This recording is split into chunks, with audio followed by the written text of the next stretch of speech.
Port Albert, Ontario, located near the beautiful shores of Lake Huron. The site of a former RCAF air training station was the location chosen for the 30th International Plowing Match and farm machinery demonstration. The selection of Huron County, long famed for its agricultural development, was most appropriate. Over 1,000 acres of land on and surrounding the former air station was set aside for the various activities. The big match got underway on the morning of October 15th. The opening day broke clear and bright. Hundreds of cars practically choked all roads leading into Port Albert. However, adequate parking facilities had been provided in anticipation of the largest crowds ever to attend an international. Several parking areas like this were set aside to accommodate the thousands of cars during the 4 days of the match.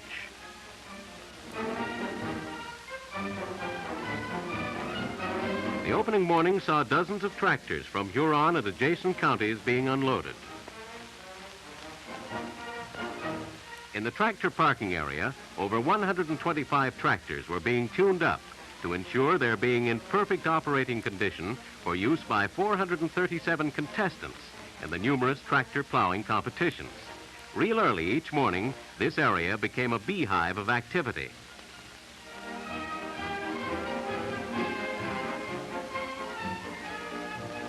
Adjoining the tractor parking area, a miniature service station had been set up to fuel and lubricate tractors being used by competitors.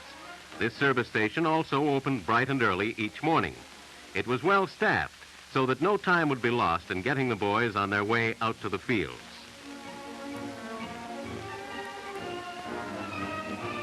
The first day of the match was local day for competing plowmen from Huron and adjoining counties.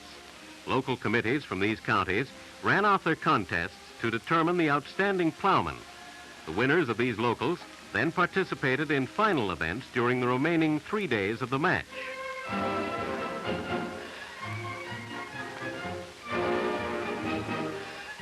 Local events were not confined to tractor plowing. Horse plowmen on local day were just as enthusiastic over matching skill with their neighbors in the hope that they could emerge a local winner and so go on to participate in some of the international events. The interest displayed in horse plowing clearly indicated that this method of plowing, slower, sure, but mighty efficient, still has many supporters. As a result of the scarcity of farm machinery for 6 years, every manufacturer of farm implements realized that interest in their new and improved products would run high. Their displays were designed accordingly. The majority were set up on the airport runways, where ample space was available to display their wares. Manufacturers' representatives were deluged with inquiries. Every piece of demonstration equipment that was available for sale was bought right at the match. 60 equipment and machinery manufacturing concerns displayed at the 1946 International. While the men folks were busy looking over the new farm machinery, there were plenty of thrills for the ladies. At a number of attractive inside exhibits, many of the post-war conveniences for the farm home were on display. Truly a sight for any woman to behold after waiting 6 years for such comforts to again become available.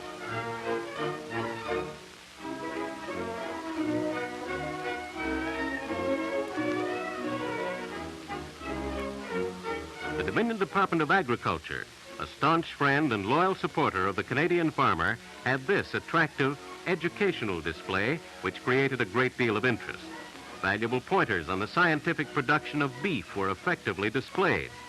The sponsorship by Dominion and provincial governments of a campaign towards the eradication of the warble fly is to be highly commended. A display of luscious big apples and other fruits for which Huron County is justly famed gave ample evidence of nature's bountiful harvest. Did someone say honey? Huron County bees must really be kept busy if, in addition to pollinating the orchards, this is an example of their honey production. The many customers and prospective customers of Imperial Oil Limited were accorded a real welcome at the main exhibit of the company. It was prominently located and staffed by a group of Imperial farm trade salesmen and agents. Many tractor owners took advantage of this opportunity to discuss their fuel and lubrication problems with these Imperial representatives. The mailing list for Imperial Farm News was swelled by over 1,000 names of Canadian farmers anxious to receive this publication with the compliments of Imperial Oil Limited. Further proof of the nationwide interest in the International is the fact that on several occasions, various governors general have honored the event with their presence. Viscount Alexander was no exception. He arrived on the afternoon of the second day of the match. Despite a downpour of rain, hundreds of people were on hand to welcome Viscount Alexander. Crowds followed his car up to the speaker's stand, where he was introduced by Gordon McGavin, president of the Ontario Ploughmen's Association. Following an inspiring address in which he praised the efforts of Canadian farmers, His Excellency inspected and chatted with a group of war veterans. Official headquarters was an extremely busy spot each morning. Contestants for the day gathered around to obtain information as to location of events and draw for lands. There's nothing like a little dash of color at headquarters. However, our cameramen seem to have attracted interest too. But now let's get down to the real business of an international plowing match. Here we see a contestant very carefully making his strikeout. They really teach them young in this business of plowing. The young lads get their first lessons behind a horse plow. The Ploughmen's Association encourages youngsters by featuring special events for them at the International. In the tractor events for young farmers, two of the contestants were Ronald Fegan of Auburn, Ontario, aged 4 years, and John McGavin of Walton, Ontario, aged 11 years. Remindful of the early days of plowing is an old-fashioned team of oxen that is usually on hand at every International. Hubert Carruthers of Eau Claire, Ontario, traveled 328 miles to participate in the match and was justly proud of the work he did behind his trusty animals.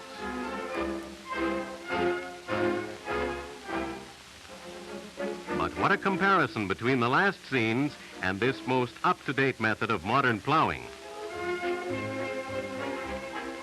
5 hours work done in what would have taken 25 hours a few years ago, before the introduction of the tractor. Despite the fact that a time limit was put on each event, no contestant could be hurried with his work. Every furrow turned is watched carefully, the reason being that any variation in width or depth would be quickly noticed by the judges. A finished land now awaits inspection by the judges. Proud indeed might any contestant be of such work as this, but then we'd better leave the decision to the judges.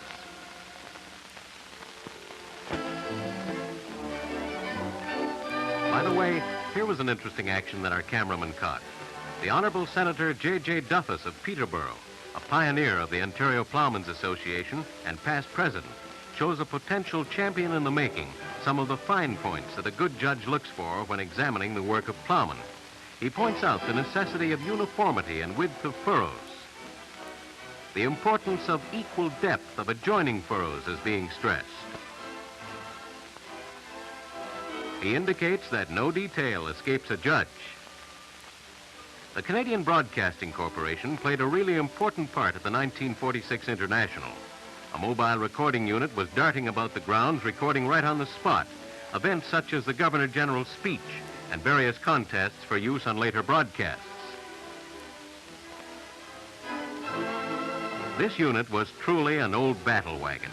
It had traveled over most of Europe and seen service at all the points shown on the door panel.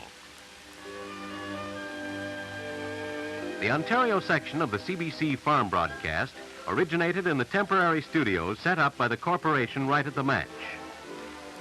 One of the most popular daily events was the horseshoeing contest, which, rain or shine, attracted big crowds. Despite the weather, cameras were set up to film a few shots. Don Reed of Oriole, Ontario, was chosen as our subject, and a wise selection we made, the reason being that Don took away first prize. Here he is in action.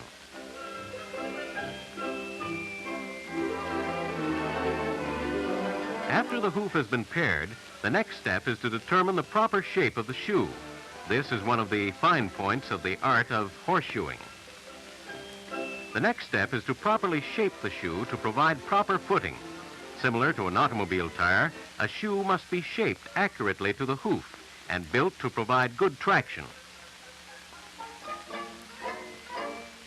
Horseshoeing still represents a highly skilled trade, and it was most encouraging to see many young fellows participating in these contests.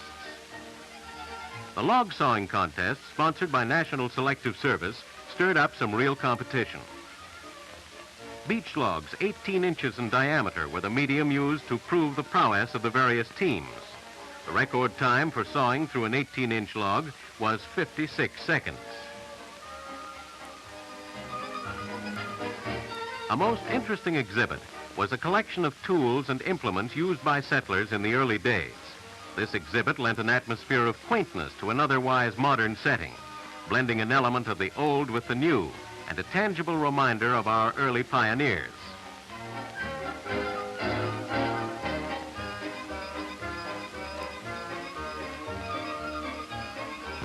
The sweep power, equipped with tumbling rod, was used long before the steam engine, gasoline engine, or tractor as a source of energy.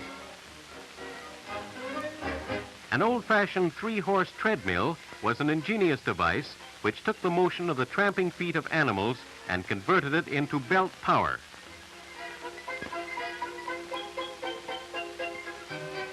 An early thresher used for separating grain by tread or sweep power rounded out the exhibit.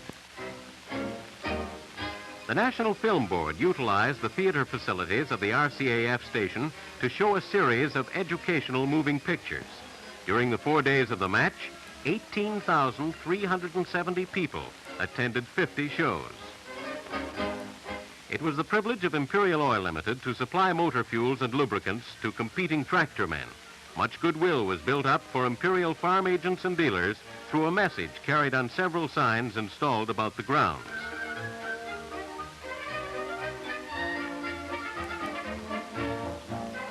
A popular contest was the Jointer Plow event for horses, known as the Transatlantic class, sponsored by the Salada Tea Company. First prize was a gold medal and a free trip to Britain. Floyd Steckley of Stouffville, Ontario, was the proud winner of this event. He has been a consistent winner at international matches for many years. Floyd consented to give our cameraman a demonstration of just how horse plowing should be done, and here he is at work. Another event that proved one of the highlights of the match was the Imperial Oil Limited Esso Champion Tractor class. Winners of 70 Esso events at local county matches came to the International to participate in the big event. First prize was a gold medal and a free trip to Great Britain. The second prize, a silver medal and a trip to Britain. A steady downpour of rain on the last day of the match brought the officials into a huddle to decide if all events should be postponed. However, it was decided to go ahead. Fred Timbers of Stouffville, Ontario, won the first prize in the Esso event. A veteran of many internationals, Fred really did himself proud at the 1946. Walking away with 3 other first prizes and a special prize for best all-round work in tractor classes. Fred arranged a little demonstration for us the day after the match ended when, you guessed it, the sun finally shone through. Here is truly a champion at work. Alec Black of Guelph captured second prize in the Esso event. Alec was visiting in Western Canada when he heard about the free trips to Britain. He hurried back to be on hand for the International. Not only did he win the coveted trip to Britain, but he was also runner-up in the 3 other events won by Fred Timbers. The boys are looking forward to actually participating in plowing matches in the old country, where they will also be afforded a fine opportunity to study agricultural methods as practiced in England. Displayed throughout the 4 days of the match in the windows of a prominent Godrich merchant were the majority of prizes to be awarded winners of the many events at the match. With a total of 657 contestants competing in 24 tractor events and 23 horse plowing events, some idea of the number of prizes involved can be gathered. There were approximately 400 individual prizes with an estimated value of around $8,000. Judging was completed by the late afternoon of the last day of the match and the winners selected. This was followed by one of the largest banquets in the history of the Ontario Ploughmen's Association, attended by over 1,200 persons. At the banquet, these prizes were presented by leaders in agriculture, government, and industry. The chairman of the banquet called upon Mr. J.A. Carroll to introduce prize winners. Presentation was then made by donors. Mr. Frank C. Hall, Director and General Sales Manager of Imperial Oil Limited, congratulates Fred Timbers. Alec Black of Guelph receives his silver medal and the congratulations of Mr. Hall. While all could not win grand prizes, the presentation ceremonies provided incentive for other contestants who will return for competition at future internationals. And here are the officers of the Ontario Ploughmen's Association who are responsible for the organization and direction of international plowing matches. The time and energy so freely contributed by these gentlemen is deserving of the highest praise and commendation on the part of all persons or organizations interested in the betterment of agriculture. They have been pioneers in plowing match circles throughout the province, and the success of future internationals under their direction is assured. No international plowing match could be a success without the contribution and organization of men and materials made by the members of the local committee headed by Hugh Hill. These gentlemen, representing Huron County, had prepared to hold this big event in 1941. However, in their opinion, food for the fighting forces was of paramount importance, and they requested that the event be deferred until the occasion could be celebrated as a victory match. And so we approach the wind-up of the 1946 International. Despite bad weather, a total attendance of over 125,000 persons more than justified the work and planning required to put over the big event. Getaway Day saw the usual rush of activity to clear the grounds. However, every exhibitor who participated in the 1946 International was most enthusiastic over interest shown in their new equipment for the farm.